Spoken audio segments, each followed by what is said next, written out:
Someone asked me recently what my favorite drink was, and the answer came out of my mouth, and then I just remembered kind of a familiar old friend.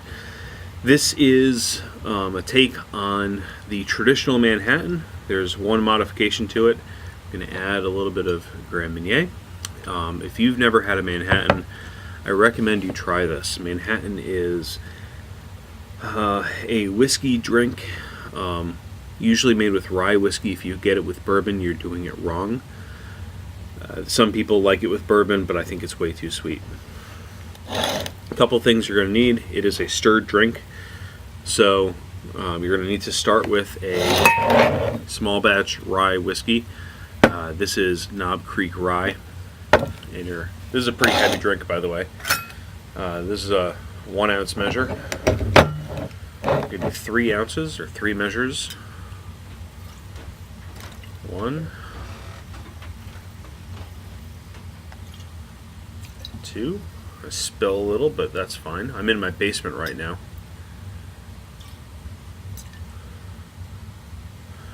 3. I feel bad leaving that amount in the bottle. It was a particularly cold winter, and this is a very nice beverage kind of all year round, but especially in the fall and winter cold evenings.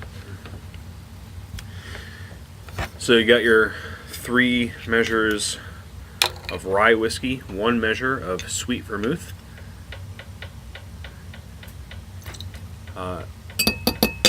important note on sweet vermouth. This is Dolan sweet vermouth. But if you're using vermouth is a wine, and especially sweet vermouth has a lot of sugar in it, which means you have to store it like a wine. Keep it not warm, so refrigerated or in a wine cellar until you open it, and once you open it, you should use it within a week or 2. You can usually get away with like up to a month, but the taste starts to get a little funky afterward. I've had really, really old vermouth, and it doesn't necessarily get bad, but you know, that's what you got.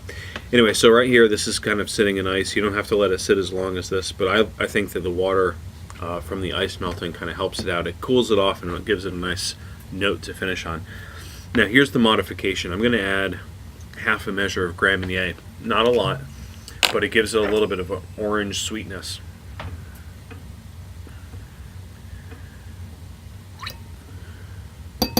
I love Grand Marnier, by the way.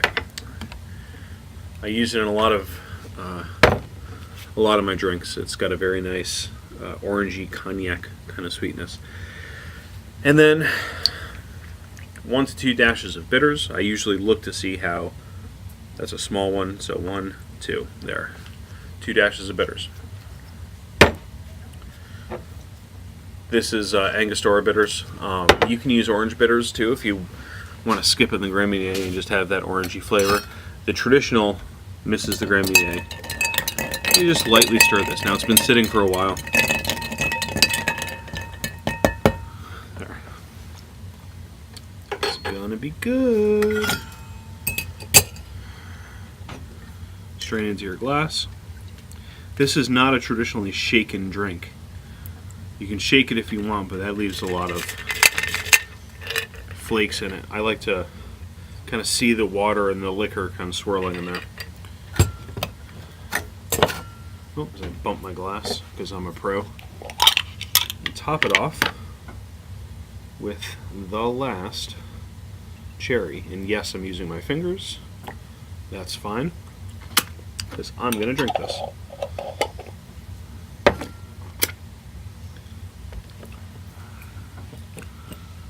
Cheers.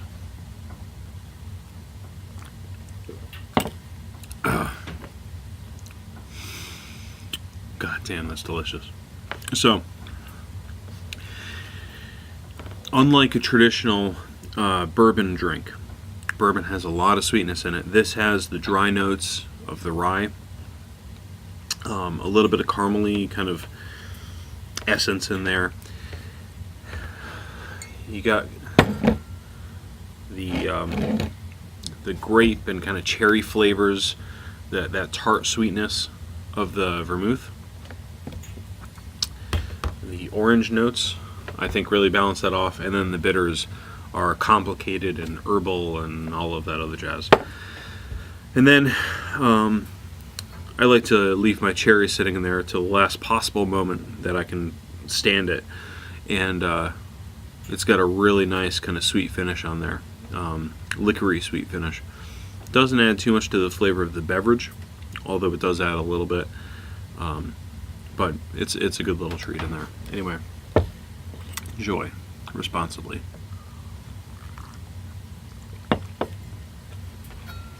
Yeah, favorite drink.